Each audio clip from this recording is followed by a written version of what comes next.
आज मैं sessions court में एक वकील साहब को आर्गुमेंट करते देखा। वो एंटीसिपेटरी बेल का मैटर था। The application was filed by that learned advocate.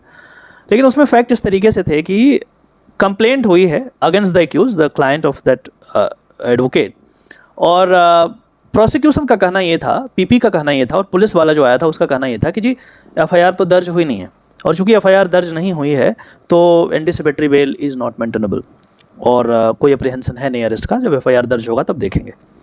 और इसी बात पे जो जज साहब थे उन्होंने केस को ज़बरदस्ती एक तरीके से, to be very frank, withdraw करवा दिया, सेइंग दैट कि आपका अभी लोकस बनता नहीं है क्योंकि एफआईआर दर्ज नहीं हुआ है।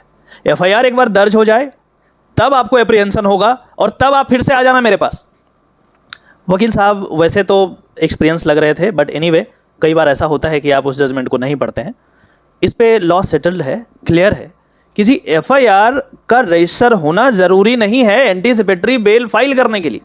तो मैं पीछे बैठा था, देख रहा था, मुझसे रहा नहीं गया और मैं उठ के अपने आईपैड में निकाला उस जजमेंट को फटाफट और उस वकील साहब को दिखाया कि वकील साहब इस जजमेंट को साइड करो। लेकिन तब तक देर हो चुकी थी, वो एक्सेप्ट कर चुके थे विड्रॉल के लिए, तो फाइनली विड्रॉ कर लिया। तो उसके बाद मैंने बात की, वकील साहब देखो क्लियर कट जजमेंट है, आप पढ़ना है इसको। मैंने जजमेंट दिया उनको, और मोर स्पेसिफिकली पैरा 37 जो क्लियर कहता है, क्या कहता है एक बार पढ़ के समझने का प्रयास करते हैं। 37 जो पैराग्राफ है इस पर्टिकुलर केस का नाम यदि आप नोट कर पाएँ तो ज़्यादा अच्छा रहेगा, आपको यूज़ किया आ सकता है कभी। Shri Gurbaksh Singh Sibia versus state of Punjab 1980 का जजमेंट है, और इसमें पैरा 37 में एकदम बिल्कुल क्लियर लिखा हुआ है इसी चीज़ के बारे में, कोई एम्बिग्यूटी नहीं है। और पैरा 37 ये कहता है कि the filing of a first information report is not a condition precedent to the exercise of the power under section 438। मतलब 438 में जो एंटीसिपेटरी बेल आप एप्लीकेशन फाइल कर रहे हैं, इसके लिए एफआईआर का होना एक कंडीशन नहीं है। ऐसा नहीं है कि एफआईआर दर्ज होगा तभी एंटीसिपेटरी बेल फाइल कर सकते हैं 438 में और तभी ये मेंटेनेबल होगा, ऐसी बात नहीं है।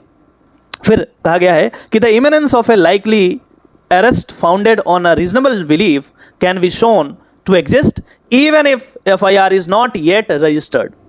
तो जी यदि नहीं भी हुआ है तब ऐसा कर सकते हैं। तो वकील साहब बोले, अरे वकील साहब ये बताया क्यों नहीं पहले? बोले अब तो मैं क्या बोलता, आप जब आर्गूमेंट कर रहे थे तो मैं कैसे करता, बट एनीवे अब हो गया तो कोई बात नहीं। आगे से इसका ध्यान रखिएगा, और कल ही लगा दो ना, परसों लगा दो, और सिंपल सा जज साहब को बोलो कि जी in compliance of the set judgment my lord can pass order.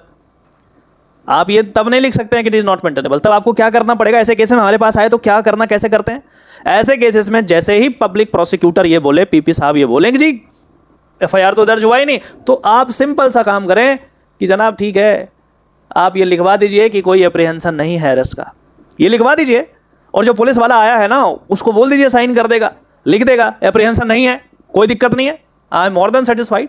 और इन केस यदि एप्रीहेंशन होगा, इन केस यदि आप मूड बनाएंगे हमें अरेस्ट करने के लिए, then you shall give me a notice of 7 days, 10 days, 15 days, whatever the case में भी।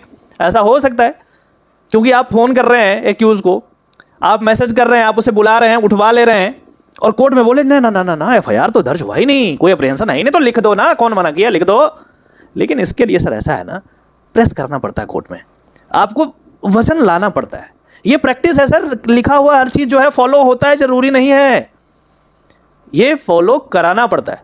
ऐसी बात नहीं है कि वो जज साहब को ये जजमेंट नहीं मालूम होगा।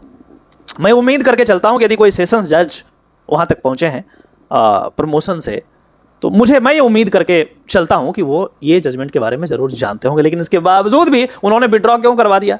दिक्कत यह है कि कोई अपने ऊपर लेना नहीं चाहता है। This is the difficulty. मैं नाम नहीं लूंगा किसी कोर्ट का और किसी जज साहब का, किसी एडवोकेट साहब का, I have huge respect for them, but वही जो प्रैक्टिकल चीज़ है वो यही है। तो जी आपको वकालत यदि करना है ना, तो आप जजमेंट को पढ़ना सीखिए, और जजमेंट आपके टिप्स पे नहीं लिप्स पे होना चाहिए। मतलब पलक झपकते ही आप जी पैरा इसमें जनाब आपको करना है तो आप करिए, in compliance of the said judgment, and then I can move to the honorable high court, honorable supreme court, as the case may be, no difficulty as such। तो ये चीज़ यंग फर्स्ट जनरेशन वाले young ध्यान रखना। तुम्हें कोई पीछे आके tab iPad खोल के नहीं दे रहा है, तुम्हें देना पड़ेगा दूसरे को। ध्यान रखना, अपने आप को कैपेबल बनाओ और जजमेंट को पढ़ो। इसीलिए कहते हैं कि दुक्की पढ़ के पास होने से अच्छे वकील नहीं बनोगे। आपको जजमेंट्स पढ़ने पड़ेंगे, मेहनत करना पड़ेगा, और शॉर्टकट है तो दूसरा कोई एग्जाम निकालो सरकारी नौकरी वाला, आराम से एंजॉय कीजिए, कोई दिक्कत वाली बात नहीं। खैर एनीवे, आज के लिए इतना ही। इस जजमेंट को पूरा पढ़ लेना ताकि कुछ नया सीखोगे। बेल जुरिस्प्रूडेंस पे बढ़िया जजमेंट है ये, बहुत कुछ इसमें अच्छी बातें कही गई है, आप सीखेंगे और फिर इसी तरीके से जुड़े रहेंगे तो हम कुछ और बात करते रहेंगे समय समय पे। तो आज के लिए इतना ही। आशा करते हैं, वकील साहब उन्होंने प्रॉमिस किया है मुझे, मेरा नंबर भी लिया है कि वकील साहब मैं दोबारा केस फाइल करूंगा एक एंटीसिपेटरी और इस जजमेंट को कोट करूंगा। बहुत बढ़िया, कोई दिक्कत हो तो बता देना मुझे। इसी तरीके से दूसरों का जब भी ज़रूरत पड़े मदद करते रहिए, क्योंकि इस प्रोफेशन में मुझे भी याद है कि मैं जब शुरुआती दिनों में ऑनरेबल हाई कोर्ट के पास अपीयर होता था और कई ऐसे तीखे क्वेश्चंस पूछे जाते थे कोर्ट के द्वारा, तो उसमें मैं बहुत परेशान हो जाता था। मेरा हार्ट बीट तो 150 हो जाता। इसी कारण से ये वाला घड़ी लेना पड़ा कि इसमें ना बताता है कितना वो हो रहा है। तो एक बार ऐसे ही आर्गूमेंट में जब मैं फंस गया था जज साहब के क्वेश्चंस में, तो मुझे समझ में आ रहा था क्या करें, क्या पसीना समझ में नहीं आ रहा, अब करना क्या है। Then suddenly a gentleman from behind वो आए और उसने यहाँ पे टैप किया, बोला नहीं बढ़िया कर रहे हो, गो अहेड। तो इस चीज़ से ना वो होता है, एक पॉजिटिव वाइब्स आती है आपके अंदर। और एक बार ऐसा ही एक वाकया, जब इतनी बातें हो गई है, वीडियो सोचा था मैं वो शॉर्ट वाला बनाऊं, लेकिन जब बड़ा बन गया तो कोई बात नहीं, एक दो चीज़ और सीखी। एक बार वैसे ही मैं किसी और कोर्ट में, पटियाला हाउस कोर्ट में, एक फैमिली कोर्ट के मैटर में, फैमिली कोर्ट में मैं वहाँ पे अपनी बारी का इंतज़ार कर रहा था। तो हमसे जस्ट पहले एक लेडी का केस आया, एग्जीक्यूशन पिटिशन था। शायद उनके हस्बैंड जो थे वो गवर्नमेंट ऑफिसर थे, even then he was not paying maintenance to the wife despite order from the honourable court. उसके लिए उन्होंने एग्जीक्यूशन फाइल किया था और उसके बाद भी हस्बैंड नहीं आ रहे थे, तो उनको सरकारी वकील प्रोवाइड किया गया था। और बट उस दिन सरकारी वकील साहब नहीं आए थे। तो जज साहब ने पूछा, अगला डेट दे रहा था और डेट देते भी जज साहब तो 4 महीने बाद। तो बोल ही रहे थे कि जी आप अपने वकील साहब से आइए, 4 महीने का डेट लगा दिया। अब बेचारी रोने लगी, एक बच्चा छोटा है, बड़ा मुश्किल होता है बिना पैसे का कैसे रहना, वो भी दिल्ली जैसे शहर में। It's not easy at all. तो मैं पीछे बैठ रहा था और वो रिक्वेस्ट कर रही थी कि सर आज कुछ कर दें, और कोई असिस्ट करने वाला था नहीं। मतलब पूछ रहे थे क्या करें, क्या हो रहा है मैटर में, क्या जज साहब को बताना पड़ता है, वकील साहब इसीलिए होते हैं।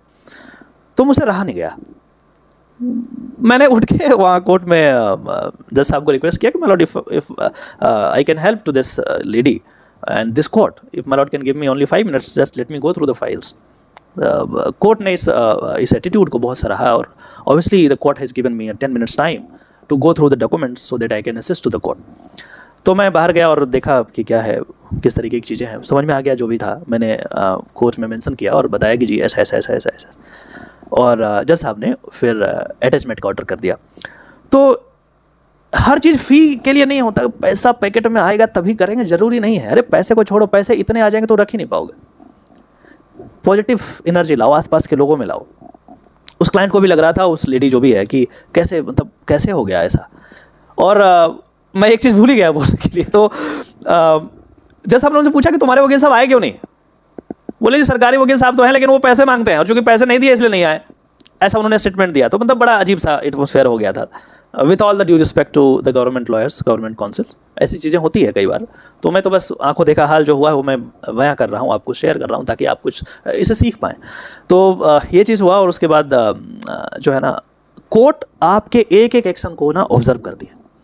जस्ट उसके दो तीन मैटर बाद जब ये मैंने मेंशन किया, उसके बाद मेरा जब मैटर आया तो मुझे जो रिलीफ चाहिए था, मुझे आर्गूमेंट भी करना नहीं पड़ा। दो I was prepared for arguing that matter, but इतना क्लियर था कि जज साहब को भी समझ में, बॉडी लैंग्वेज से समझ में आ गया कि ठीक है कुछ जेन्युइन रीजन होगा। तो जो भी है बस 1-2 लाइन मैंने जैसे ही बोला, जज साहब फटाक से देखे और जो भी रिकॉर्ड आया बिल्कुल सही था। तो उसके अकॉर्डिंग उन्होंने एकदम विदाउट टेकिंग टाइम उन्होंने ऑर्डर पास कर दिया। और ऐसे ही कई बार मैं शेयर करता रहूँगा, बहुत सारी चीज़ें हैं। हाई कोर्ट में भी ऐसे मौके मिले जहाँ पे इस तरीके की चीज़ें हुई। तो कहने का ये मतलब हुआ कि आपको जब भी मौका मिले, जब भी अपॉर्चुनिटी मिले, अपॉर्चुनिटी तुम्हारे घर में नहीं आएगी, तकिया के नीचे नहीं जाएगी। तुम सोए रहोगे और तकिया के नीचे से हाँ आ गया, नहीं होने वाला है। अपॉर्चुनिटी को तुम्हें ना दोनों हाथ से ग्रैब करना पड़ेगा। जब भी मौका मिले, मौका जब भी मिले, आप जो होगा देखा जाएगा। केस नहीं आता कोई बात नहीं, सीख लेंगे। जब भी मौका मिले फटाक से कर दो, इससे फ़ायदा होगा, आप कुछ नया सीखेंगे, आपका धीरे धीरे एक रेपुटेशन बनेगा कोर्ट में।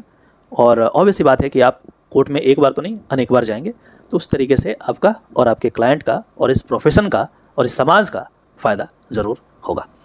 खैर इसी तरीके से मिलते रहेंगे। यदि आपको सही लगे, अच्छा लगे, तो इसको आप द लीगल इंडियन जो चैनल हमारा है, इसका मेन पर्पस है टू स्प्रेड लीगल अवेयरनेस, लोगों को लीगली अवेयर करो, तो उससे जुड़िए, उसको सब्सक्राइब कीजिए। यदि इंस्टाग्राम पे हमें देख रहे हैं तो हमें फॉलो करना ना भूलें, और इसी तरीके से जुड़े रहेंगे। फिर से मिलते हैं किसी और टॉपिक में, तब तक के लिए ध्यान रखिए।